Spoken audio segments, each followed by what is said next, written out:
Bonjour à tous, on se retrouve aujourd'hui pour la review du chapitre 65 de Dragon Ball Super. Vous l'aurez compris, on reste sur le format Facecam que je trouve beaucoup plus qualitatif et c'est vraiment beaucoup plus facile à produire en plus de ça, pour les raisons que j'ai évoquées dans ma dernière vidéo sur la live reaction du chapitre. Alors pour parler du chapitre, je pense qu'on peut découper ça en trois grandes parties. La partie qui concerne le choix de Goku sur le sort de Moro, le combat, et aussi la fin, l'ultime atout de Moro. Et on va donc commencer par la première partie, le choix de Sangoku.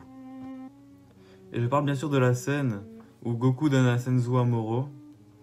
Alors j'ai vu beaucoup de critiques dessus, des tas et des tas de critiques, en disant que Goku n'a pas évolué, qu'il est toujours là, naïf, à ne pas réussir à discerner qui restera méchant à jamais ou qui peut devenir gentil. Si vous voyez la scène de ce point de vue, en vrai je peux vous comprendre, parce que de ce point de vue c'est sûr Goku n'a pas évolué. Mais moi je vois cette scène d'un point de vue totalement différent qui n'a rien à voir avec ça. Dans le chapitre précédent, on nous a rabâché plusieurs fois que Goku était en train de devenir un vrai dieu. Tout d'abord par l'intermédiaire de Beerus, qui remarque qu'il se bat exactement comme tel, mais surtout par Moro, qui remarquera en Goku une attitude divine et lui demandera s'il se prend pour un dieu à le sermonner. Pour moi, cette scène et la scène du Senzu ont un lien, parce que je vois la scène comme Goku qui teste Moro afin de voir s'il est vraiment complètement irrécupérable, ou s'il y a moyen d'éviter de le tuer et simplement de lui passer les menottes. C'est avec ce test qu'il va décider de son sort, le tuer ou lui laisser la vie sauve.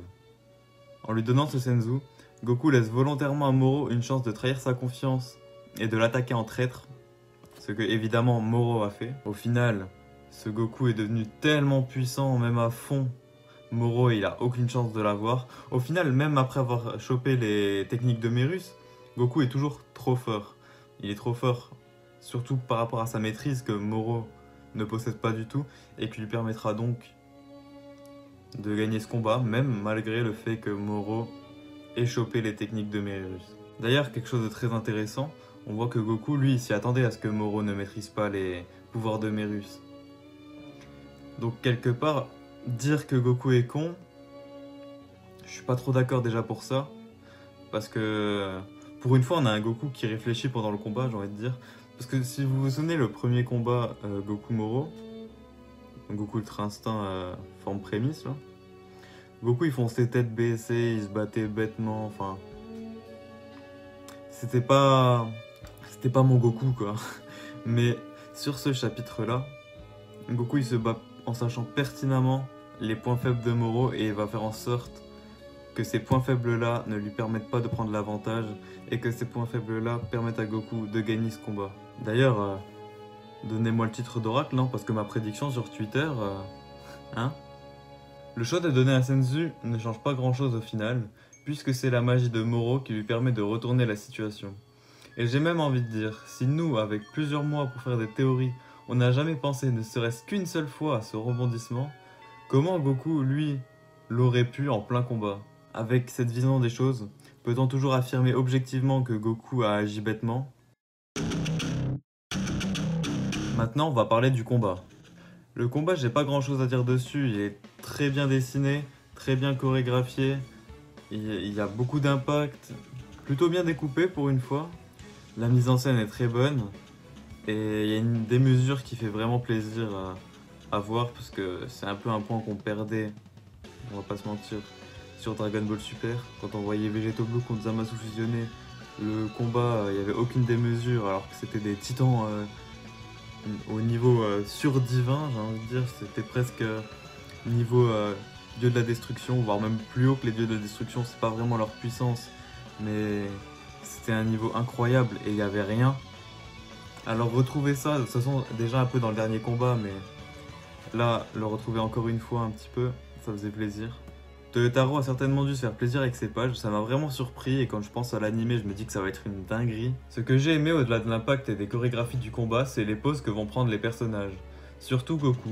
C'est quelque chose qu'il manquait un peu au manga, je trouve. Quand on en avait, on s'attardait pas dessus. Elles étaient là dans une toute petite case, on les voyait à peine et il n'y avait aucun détail. Mais là c'est bien fait. Et en plus, Goku est vraiment très bien dessiné, ça fait vraiment plaisir, ça fait plusieurs chapitres. Toyotaro il a progressé, c'est franchement très plaisant parce que je me dis, tu vois en 2 ans, du tournoi du pouvoir à l'arc Moro, le upgrade qu'il a fait sur le design de Goku Ultra Instinct, je me dis, quand dans Dragon Ball Super on va être dans d'autres arcs dans plusieurs années, ça va être quoi la dinguerie? Toyotaro il va être trop chaud niveau dessin. Et on passe enfin sur la dernière partie du chapitre qui est l'ultime carte à jouer de Moro. Comme la partie précédente, j'ai pas grand chose à dire dessus, à part que j'adore l'idée de Moro qui fusionne avec la Terre. Je trouve que c'est bien amené déjà par rapport à sa magie, parce que ça faisait longtemps qu'on n'avait pas vu sa magie être utilisée et vraiment mis en avant. En même temps, ça permet quelque chose que j'adore vraiment, c'est-à-dire voir un combat Goku contre la Terre. Dans l'idée, c'est incroyable, je trouve. Surtout quand on sait Goku et son attachement à la planète. Mais en même temps, ça me fait un peu peur pour la fin. Parce que je me dis, il y a plusieurs façons de régler ça. Ça peut être Whis qui remonte le temps, comme dans la résurrection de Freezer. Et Goku qui achève bêtement Moro, quoi. Ça peut être Vegeta qui simplement donne un coup sur le sol, ça défusionne Moro de la planète et Goku il en finit. Pareil, ça me hype pas des masses. Ça peut être Arale qui sort de nulle part et qui frappe le sol. Ça sépare la Terre en deux. Donc ça sépare Moro aussi en deux. Ouais non, sauf que si elle sépare la Terre en deux, Moro il est séparé en deux, donc Moro il explose, ça détruit toute la galaxie. Ouais, non, c'est pas ouf, oubliez ça, oubliez ça. En tout cas, je ne sais pas où ça va aller. Je ne demande qu'à être surpris. Je vais esquiver les spoils pour pouvoir vous refaire une vidéo live reaction pour le prochain chapitre, parce que ça va être certainement le combat final. En tout cas, c'est officiel, c'est le climax. Donc, logiquement, ça devrait être le combat final. Goku contre Moro, ou Vegeta contre Moro, ou je sais pas... Tortue géniale contre Moro. Évidemment, il y aura aussi une vidéo review pour ce chapitre 66. D'ailleurs, celle-ci prend fin maintenant. J'espère qu'elle vous aura plu. Vous l'aurez compris, j'ai bien aimé le chapitre. Je l'ai même beaucoup aimé. Le choix de Goku en début de chapitre ne me dérange absolument pas. Le combat est vraiment très sympathique à regarder. Même au-delà de la sympathie, hein, il est vraiment génial, je trouve. Et le rebondissement final avec Moro qui devient la Terre, pareil. Moi j'ai bien aimé. Après, voilà, j'attends de voir surtout ce que ça va donner dans le prochain chapitre, mais je suis assez confiant parce que pour une fois, j'ai envie de dire, c'est quelque chose d'assez nouveau. Parce que comme je disais dans ma vidéo live reaction, voilà, on a déjà vu un truc similaire avec Cell qui devient gros et qui menace d'exploser la Terre. Mais je me dis en même temps, pour battre ce Cell qui menaçait d'exploser la Terre, Goku il avait juste à se téléporter pour le faire exploser ailleurs. Sauf que là, il peut pas se téléporter avec Moro, parce que s'il se téléporte avec Moro, dans tous les cas, il se téléporte avec la Terre. Donc dans tous les cas, la Terre va exploser.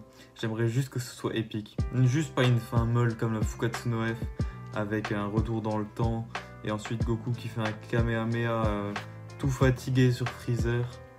D'ailleurs, je vous lâche une petite théorie comme ça, les gars. Freezer présent dans le chapitre 66 ou 67.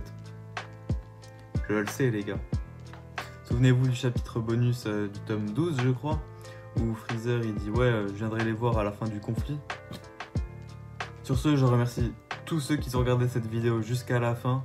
Merci beaucoup, merci à ceux qui s'abonnent, ceux qui likent, ceux qui partagent la vidéo, ceux qui donnent la force, quoi. Je le répète, mais n'hésitez pas à vous abonner parce qu'il y a d'autres vidéos qui vont sortir. Bon, au-delà des reviews et des live reactions que je vais faire, je pense, chaque mois, tant que les chapitres seront intéressants, c'est-à-dire fin d'arc et début d'arc pour découvrir. Après, je pense que quand ça va être les moments creux des arcs, un peu comme on a eu pendant les premiers combats sur Terre où c'était pas ouf, dans des situations comme ça, j'en ferai pas, tu vois. Mais voilà, à part ça, il y aura les vidéos donc, du nouveau format que j'aimerais instaurer sur la chaîne. Et je pense que je vais parler d'autre chose que Dragon Ball aussi, parce que bon, il n'y a pas que Dragon Ball dans la vie. Donc voilà, vous savez à peu près ce qui va se passer, n'hésitez pas à vous abonner donc. Et il me reste plus qu'à vous souhaiter une bonne journée, une bonne semaine et à vous dire au revoir.